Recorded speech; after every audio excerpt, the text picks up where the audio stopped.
Hello and welcome everyone to Meow This with your friendly TA, Ray. That's me. Alright, so I'm going to go over some quick brain anatomy for the upcoming exam. And I'm going to talk about parts of the brain in terms of this upcoming exam. Alright, cool. So what do we got? A big old brain. 4 lobes, 1, 2, 3, 4. How is it divided up? Alright. Now, this is the cool part. So it's divided up by grooves. That is the easiest way to remember it. What kind of grooves? I'm talking sulcus and fissure. Alright? Sulcus and fissure. What's the difference? Let's talk about sulcus.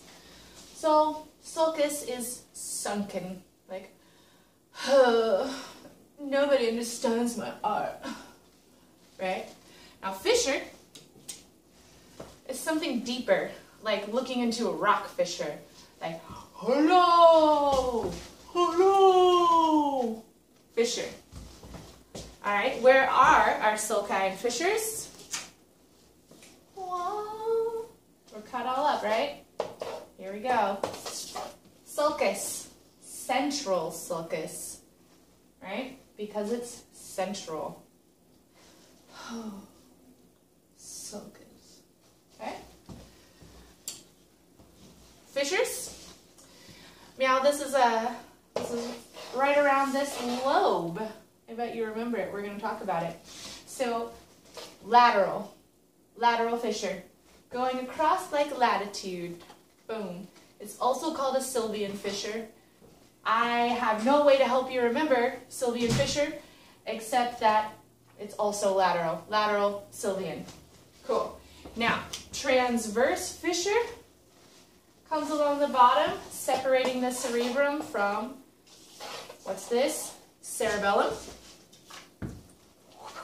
Cerebellum. Brainstem. Alright, we're going to get further into these in the next coming weeks. Alright, this one traverses the bottom, right? So it's transverse. Transverse. Next, our longitudinal fissure. It's not shown here, but it is essentially where our corpus callosum lives, right? Separating the left from the right brain. Don't let it trip you up because lateral is going across. Just think long. It's a longitudinal fissure. All right, meow. Let's get down with the lobes. Frontal. Parietal. Occipital. And of course, temporal. Alright, we're going to talk about each of these lobes, and we're going to talk about the cortexes inside of these lobes. Alright, every lobe, for the purposes of this test, 2 cortexes except for 1. This is the exception. So let's start out with this one. Meow, what do we think of when we think parietal? What does that word look like? Parent, right? So let's think. What, son? Oh, it's the father of behaviorism, Daddy. What does Daddy want to know? He wants to know where you are. He wants to know about your body coordination. Stand up straight. So we're talking about your orientation in space, right? Now we're also, what about this cortex? Well, Daddy has an only child. Parietal has an only child. The only child, you sense when they're doing something that they're not supposed to be doing, right? You sense it. You get so mad. So mad of sensory. So mad of sensory. Parietal. Got it? Daddy get maddie. Alright. Next. Let's talk frontal. Boop. It's at the front. Yeah, that's a giveaway. So, peep this. Meow, who's at the front of a company? An executive. So, this prefrontal cortex, the front of the front, the prefront, is where our executive functions live. They got the skybox. They're the boss, right? So what does a boss do? We're talking about decision making. We're talking about making judgments, planning, organizing, and regulating. So like regulating emotions. Your employees get emotional, you gotta regulate, right? So what does a boss also need? Volunteers. We call them employees. Let's go with volunteers. Say somebody's gotta motor the company forward, get the work done, right? Primary motor cortex means voluntary actions, right? Monitoring voluntary actions. So the volunteers are motoring the company forward, and the executive is making all the decisions in the prefrontal, okay?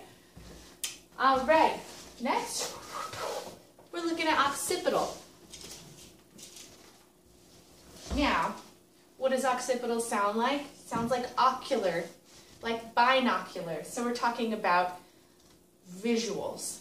So let's just remember it as seeing pictures in the back of your mind. Okay? Now there's two cortexes. Like I said, there's two in all of them except our only child here.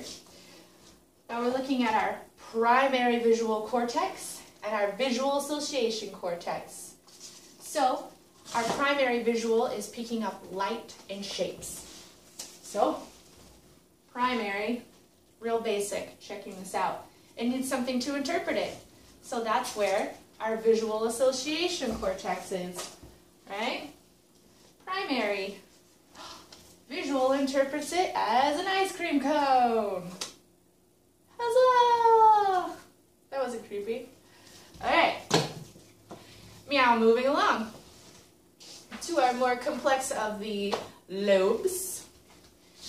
Like this one, there are two cortexes as well. So let's talk about it.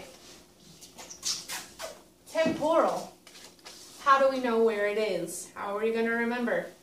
Well, temple. It's right behind it, coming up over your ear, right? Behind the temple, temporal. So if it's over your ear, what does it do? Auditory. We're hearing, we're listening. And what's part of a natural connect to hearing is also speaking, language. Hearing, language. And you have to remember what all these things mean. So memory. Okay? So within that, primary auditory cortex. It's inside of the auditory association cortex, just like over here. So it's the smaller, so it gets sound, just initial. And our auditory association cortex interprets those sounds. Oh, Ray, you're such a great TA! Right? All right. Now there's two more areas that go along with it.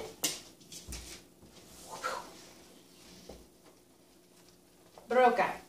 Broca is attached to this area, so we can assume it has something to do with hearing, language, and memory, right? So what do we remember about Broca? Remember Tan? Remember the girl in the video who had the stroke, who she couldn't get the words out, right? Her spoka was Broca. Now in Wernicke's area, I could speak just fine, but Wernicke what? Wernicke what? I don't comprehend. Someone who has damage to this area wouldn't comprehend either. This is language comprehension area, like the man in the video who was giving answers to the questions that didn't make any sense, right? No comprehension there. How are you going to remember the order they're in? Easy. B's at the beginning of the alphabet, W's at the end. Broca, Wernicke, what? Now, frontal, temporal, behind the temples, occipital, pictures in the back of your mind, parietal, the other one. You got this. All right, let's talk real quickly. Two very interesting case studies, all right? So Phineas Gage, if you have your ears gauged, like really gauged, there's a big hole in there. There's no flesh there. That's what happened to Phineas Gage, right? Boom, big hole through his prefrontal cortex. So it tampered with, tamping iron, tampered with his emotional regulation, didn't it? Executive function, regulate, right? Our other one was HM. He couldn't make new memories.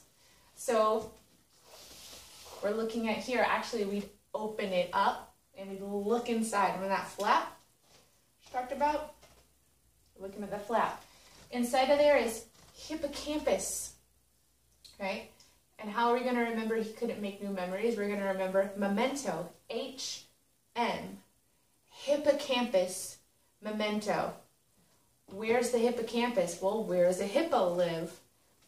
He lives underneath, right? Underneath. All right, last two terms. Let's talk about underneath. What does that mean? Ventral. We're going to talk heating vents. And they're blowing hot air from the floor, right? Or if they're up there, they're blowing down. So we're talking down, ventral. Or we're talking dorsal. Think dorsal fin on a shark. Dun-nut, dun-nut, dorsal. All right, now. You guys got this? Do your study guides. Feel free to replay this however you like. Best of luck to you all.